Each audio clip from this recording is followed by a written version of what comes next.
Bienvenue sur Horizon News. Vous informez vite, bien et sans détour. Patrice Talon brise le silence. État de droit, dépersonnalisation du politique et un Sénat des sages pour unir anciens présidents comme Talon et Yayi. Opportunité pour la stabilité ou menace pour la démocratie béninoise? René Agossa, membre de l'UPR, décrypte sans filtre cette réforme constitutionnelle explosive.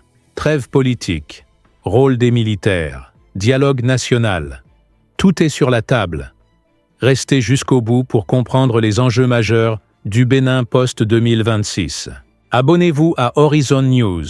Aimez et partagez pour ne rien rater des prochaines actualités africaines.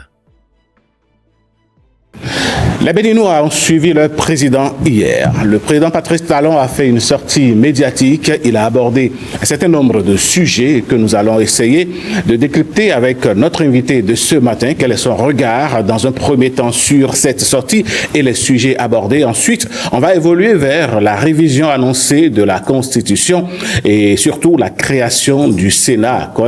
Quel Sénat dans notre contexte à nous, Béninois? Est-ce que c'est une opportunité ou une menace? On va en parler. Et puis après, on va certainement parler des acteurs qui sont pour ou contre cette réforme. Une réforme politique de plus. Vous allez certainement comprendre pourquoi. Il est sur ce plateau, M. René Agossa, bonjour. Bonjour. Vous êtes membre du parti UPR et vous voulez donc opiner sur l'actualité politique. Bienvenue sur ce plateau qui ne vous est pas étranger. Pas du tout. C'est à moi de vous remercier. Alors, dites-nous, quelle lecture, une première lecture faites-vous de la sortie médiatique de Patrice Talon hier? Le président a été toujours égal à lui-même. Et le premier point qu'on peut remarquer, c'est qu'il a mis l'accent sur l'état de droit dans lequel nous sommes. Personne n'est au-dessus des lois. Donc, tout le monde doit se soumettre à la légalité en vigueur. Le chef de l'État joue son rôle, mais il n'est pas là pour empêcher les autres institutions de fonctionner. Le chef de l'État a voulu que chacun, désormais, assume ses responsabilités, que vous soyez de l'opposition ou de la majorité présidentielle. Et il a mis surtout l'accent sur le fait que, désormais, il faut que les Béninois se mettent ensemble pour construire et non pour se mettre ensemble pour détruire comme d'habitude. Donc les forces politiques doivent se mettre désormais dans cette culture du dialogue et permettre à ce que nous puissions continuer dans l'élan de développement que nous avons amorcé depuis 2016. Il a été clair. Il a mis l'accent aussi sur la dépersonnalisation du jeu politique. Il ne s'agit plus de personnaliser le jeu politique. Et il a parlé de ses relations avec l'ancien président Boni Yayi. Il a souhaité d'ailleurs que, à la fin de son mandat, qu'un creuset existe et qu'ensemble, ces anciens présidents puissent se mettre là et conseiller le gouvernement et les autres institutions de la République dans le sens de la stabilité et de la cohésion nationale et de l'unité nationale. Deux points importants ressortent de votre premier discours, je vais dire ce matin. Le président Patrice Talon a parlé de ses relations avec l'ancien président Boni Yayi. N'avez-vous pas l'impression que ces deux acteurs sont trop présents sur la scène politique béninoise? C'est pas une première. On a vu ici, après 90, Kérékou, et Nicéphore Dieudonné Soglo. Je ne sais pas si vous avez vécu cette période. Donc c'est la même chose presque. Ne vous en faites pas, je suis un enfant de la Révolution. Voilà, c'est la même chose presque. Donc vous voyez qu'en ce temps, il y avait eu cette rivalité entre Kérékou et Nicéphore Dieudonné Soglo. Kérékou a pris de la hauteur et on n'a pas eu l'impact négatif de cette tension sur le fonctionnement de la République. Mais ici, le président Boni Yayi n'a pas pris suffisamment de hauteur. Donc ça fait que... le président Boni Yayi n'est pas sur ce plateau, vous ne pouvez pas affirmer qu'il n'a pas pris de la hauteur. Puisque lui, il s'est totalement engagé politiquement, contrairement au président Kérékou, qui en son temps n'était pas engagé politiquement quand le président Boni Yayi était président de la République. Imaginez un instant que le président Kérékou était à la tête d'un parti politique de l'opposition face à n'importe quel président en fonction au Bénin. Vous imaginez ce qui pourrait se passer? Donc, mais le président Kérékou a pris de la hauteur, c'est ce que je dis d'ailleurs. Et ici, la différence c'est que l'autre a dit, bon, moi je m'engage politiquement. Et ça a créé plus de questions de personnalisation. Monsieur Irénée Agossa, je ne vous arrête pas. Prenons le cas des États-Unis d'Amérique. Donald Trump est président actuellement. Barack Obama est actif politiquement. Pourtant, on n'a pas la guéguerre. Il est actif politique, il n'est pas à la tête du parti démocratique là-bas. Non, il n'est pas à la tête du parti. Et là-bas, un ancien président est une institution. Et tout est bien cadré. Et le fonctionnement là-bas est bien orienté vers le développement du pays. Vous n'allez pas voir l'ancien président Barack Obama venir demander au président en exercice d'aller libérer des prisonniers, d'aller faire telle chose. Non, il reste dans son cadre et dans le parti. Il n'est plus il n'est plus responsable du parti. Cela n'est pas seulement aux États-Unis. En France, il y a le cas de l'ancien président François Hollande, aujourd'hui député à l'Assemblée. Mais il a laissé la gestion du parti aux militants du parti. Et il a pris de la hauteur, il sait quand est-ce qu'il faut intervenir et comment il faut le faire, parce que lui n'est pas un simple citoyen. Il a été chef de l'État et il sait de quoi il s'agit. Donc ici, il va falloir effectivement qu'il y ait un cadre pour permettre à ce que ces hommes de valeur qui ont exercé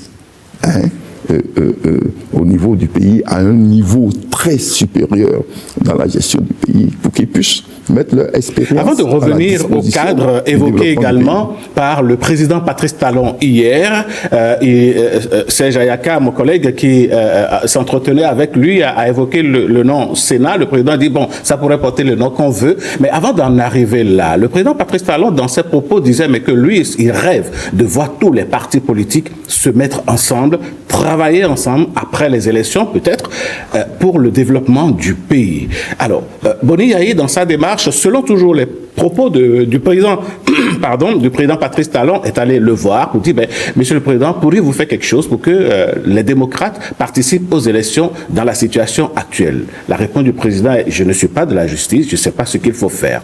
Mais monsieur Irénée Agossa, piqûre de l'histoire, en 2019, quand les maires ont été élus, certains ont commencé par être élus, d'autres désignés, on est retourné à l'Assemblée en plein processus électoral pour revoir un peu les choses. Pourquoi est-ce que ce ne serait pas possible en 2025? En 2025, par rapport à la participation du parti Les Démocrates aux élections, c'est ce que vous posez comme question? Par rapport à la demande du président Boni Yayi au président Patrice Talon. Non, ça ne peut pas se passer comme ça. La loi a été votée. C'est-à-dire, en ce qui concerne le code électoral, la réforme du système partisan. En 2019, la loi a été votée, pourtant on est retourné à l'Assemblée. C'était une question de fonctionnement. On était dans un processus et le processus s'est bloqué, il fallait trouver une solution. Ici, il n'y a pas blocus de processus, il n'y a pas crise. Non, il y a eu une volonté délibérée d'un parti politique de ne pas profiter des possibilités laissées par la loi. Et ils connaissent la loi. On leur a dit déjà ce qu'il faut faire. Et ils savent cela. Imaginez que le président acceptait. Mais qu'est-ce qu'il va faire? Il va interrompre le processus et dire que nous revenons en arrière. Et s'il le fait avec les démocrates, et que rapidement Moël vient, ou bien l'autre parti vient aussi pour l'appeler, pour dire, bon, écoutez, faites tout pour que moi, mon candidat soit présent aux consultations électorales. Mais alors, il va agir encore? Non. On dit qu'il y a des critères pour participer à cette élection. Vous êtes avertis depuis. Vous respectez les critères, un point tiré. Vous prenez toutes les dispositions pour respecter les critères. Mais le problème qui se pose ici, vous ne l'avez pas perçu. Au lieu de lire les tests, au lieu de se conformer aux tests, au lieu d'être républicains, mais ils ont passé tout leur temps à contester le test et à se dire que les normes ici, ce n'est pas les tests. Les normes, c'est leur présence ou non à l'élection qui définit en réalité l'existence d'un processus démocratique. Mais c'est faux. Il ne faut pas que chacun se lève et dise que c'est moi. Et dès que je ne suis pas là, ça veut dire que le processus est en panne. Pas du tout. Monsieur René Agossa, on vous aura compris, mais les démocrates ne sont pas sur ce plateau. Vous ne pouvez pas affirmer qu'un parti rempli de cadres également soit incapable de lire les tests de la République. Mais avant, pour évacuer ce sujet, le président Patrice Talon a parlé de ce cadre où lui, bientôt ancien président, avec les autres anciens présidents et anciens présidents d'institutions, pourraient être des sages qui vont conseiller le reste de la classe politique. Oui. Monsieur Agossa, dans le contexte béninois, un Sénat, ça va servir à quoi? Non, je reviens rapidement pour vous dire que je ne dis pas qu'il n'y a pas de cadre au sein des partis, du parti Les Démocrates, mais c'est une option politique, c'est un choix qu'ils ont fait. Un choix, c'est-à-dire ignorer la légalité républicaine et se dire que si nous sommes là, ça veut dire que la République marche. Si nous ne sommes pas là, il faut modifier les tests compte tenu de nos choix politiques. C'est votre lecture des choses, on la respecte. Le Sénat dans le contexte béninois. Le Sénat dans le contexte béninois, c'est clair, je peux vous confirmer que c'est une institution qui, en fait, d'ordre déontologique, politique dans la République. C'est comme votre profession. Vous avez le côté déontologique qui est géré par une structure au sein des médias. Ici, dans le cadre politique, et pour maintenir la stabilité, l'équilibre institutionnel, et aboutir bien sûr à cette maturité institutionnelle que nous sommes engagés depuis, il faut une institution comme le Sénat, qui en fait est une institution déontologique, politique dans la République. Donc, c'est ça qui importe aujourd'hui. Nous sommes en train de quitter l'étape d'une consolidation de notre démocratie à un perfectionnement de notre démocratie. Désormais, nous aurons des lois qui seront bien élaborées, puisque ce sera la deuxième chambre, et nous aurons des problèmes qui seront résolus au-delà des rivalités politiques et permettre à ce que la dépersonnalisation soit une réalité dans le contexte politique de chez nous. Monsieur René Agossa. Et ce qui est important, c'est que c'est très utile. Vous allez voir dans notre pays, récemment, l'ancien président Boni Yayi a fait le tour des anciens présidents d'institutions. Ancien président de la République, ancien président du Parlement. Et quand on lui a posé la question, il a dit il les consultait pour qu'ils puissent s'entendre pour régler certains problèmes du pays. Sauf que dans le Sénat proposé par les deux députés de la mouvance présidentielle, M. Agossa, je ne vous mâche pas sur la langue, il est dit qu'on aura également les anciens chefs d'état-major. En 1990, les Béninois ont fait le choix de mettre les militaires dans les casernes. Pourquoi les faire revenir dans le schéma politique? Je finis pour dire que le cadre que voulait le président Boni Yayi, en allant bien sûr voir ses autres collègues, pour qu'ils puissent résoudre certains problèmes, ce cadre maintenant est défini. Ça veut dire que le besoin existait. Donc chacun aujourd'hui peut s'exprimer librement dans ce cadre et permettre à ce que nous puissions utiliser les compétences de ces derniers. Vous parlez bien sûr des chefs d'état-major. Ça dépend de l'objectif qu'on se fixe. Ça dépend de l'objectif. Dans les missions ici, il y a la question de la sécurité. Et sans la sécurité nationale, vous ne pouvez rien. Nous sommes en paix ici parce que nous avons un cadre bien sécurisé. Donc l'intégrité territoriale est importante dans le cadre de ce que nous sommes en train de faire. Et vous voyez dans quel environnement nous sommes aujourd'hui. Il ne faut pas régler ce problème en isolant ceux qui, en fait, sont à la manœuvre. Ceux qui sont là et qui connaissent les réalités de la sécurité, il faut les mettre dedans. Et on peut gérer ça autrement. Ils peuvent être consultés, ils peuvent être membres permanents, etc. Mais donc, leur présence n'a rien à voir avec la décision qui a été prise en 1990. En 1990, c'est clair, si vous voulez faire la politique, vous quittez, bien sûr, le cadre de l'armée, mais ici, c'est un cadre apolitique, totalement apolitique, parce que les missions qui sont définies en ce qui concerne le rôle de la Sénat, cette institution, ne peut pas permettre à quelqu'un d'être politique et de pouvoir atteindre ces objectifs définis à travers... Vous affirmez que le Sénat pourrait être donc un organe apolitique. Comment un organe apolitique peut prendre des initiatives de loi et de décisions politiques dans le contenu que nous avons lui proposé par les députés? Nous avons dit, j'ai dit au début que c'est une institution déontologique et de la politique au sein de la République. C'est clair que l'intérêt national va l'emporter plus. Et cela revient ici à voir la qualité des hommes.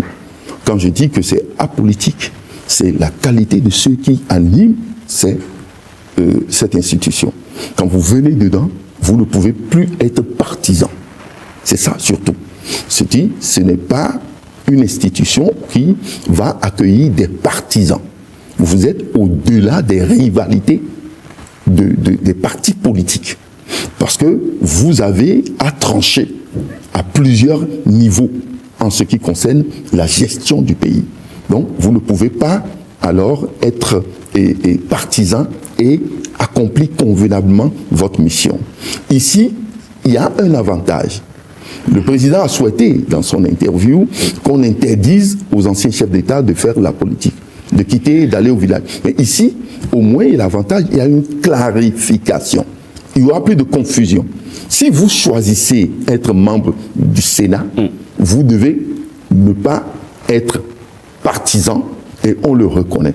Si vous choisissez ne pas être membre du Sénat, vous pouvez alors continuer votre activité partisane et vous serez traité comme tel. Il ne s'agit plus d'être président d'un parti et aller voir le chef de l'État et dire que cette fois-ci, j'y vais en tant qu'ancien président de la République. Les anciens présidents de la République auront leur cadre pour aller travailler. Dans cette loi portant révision de la Constitution et institution du Sénat, M. René Agossa, il est parlé de trêve politique. La trêve politique, n'est-ce pas une fin de la compétition? Non, pas d'une fin de la compétition.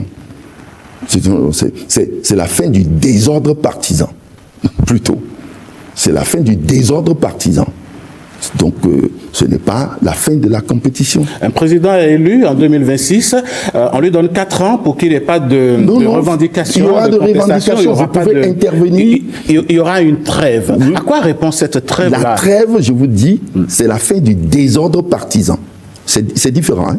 Donc, on n'est pas en train d'interdire aux partis politiques de ne pas mener leur activité. Le pays finance les partis politiques. Donc, pourquoi on va leur interdire de mener leur activité? Mais cette fois-ci, le désordre partisan va disparaître. Vous devez intervenir dans le cadre de votre vision, de votre programme, par rapport au développement du pays. Je prends un seul aspect. Oui.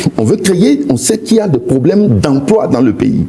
Mais un parti politique, qu'il soit de l'opposition ou de la majorité, c'est de dire comment nous allons créer la richesse, comment nous allons augmenter la croissance, comment nous allons réduire le déficit budgétaire, comment nous allons faire en sorte que nous puissions avoir les entreprises qui créent l'emploi. Alors, pour y parvenir, comment nous aurons avoir de l'énergie? Ça, c'est des débats qui seront menés désormais. Monsieur Irénée Agossa, on vous aura compris. On espère que tout ceci sera un débat public concernant tous les Béninois, donnant l'occasion à tous les Béninois de se prononcer là-dessus, allant peut-être au vote référendaire pour inclure tous les Béninois et recueillir leur avis sur la question. Alors, le temps étant la denrée la plus chère par ici, monsieur Agossa, je vous donne 30 secondes pour conclure. Oui, mais les Béninois, à travers la Constitution, à partir de l'article 4, ont donné droit aux députés pour qu'ils puissent exercer leur souveraineté. À partir de l'article 153 aussi, ils ont le devoir de s'exprimer. Mais ça partie des députés qui votent au Parlement et disent qu'ils iront au référendum. Merci. Ici, nous avons choisi une forme constitutionnelle pour régler un problème qui se pose dans le pays. Monsieur Agossa Irené, vous êtes membre de l'Union progressiste Le Renouveau. Vous êtes passé sur ce plateau pour porter votre vision, votre avis, voilà, je dirais votre lecture de l'actualité politique. Je vous le dirai également, ici c'est votre maison, revenez quand vous voulez, les bras ouverts, on va vous accueillir. Aucun problème. Merci à vous et bonjour. C'est la fin de ce décryptage sur Horizon News. Vous informez vite, bien et sans détour. Le Sénat des sages et la trêve politique proposée par Patrice Talon visent à apaiser les tensions et à recentrer le débat sur le développement. Une réforme audacieuse pour une démocratie béninoise plus mature? L'avenir nous le dira. Et vous, un Sénat apolitique avec anciens présidents et militaires, est-il la solution pour l'unité nationale? Abonnez-vous à Horizon News, aimez et partagez pour ne rien manquer des prochaines actualités africaines. À très vite!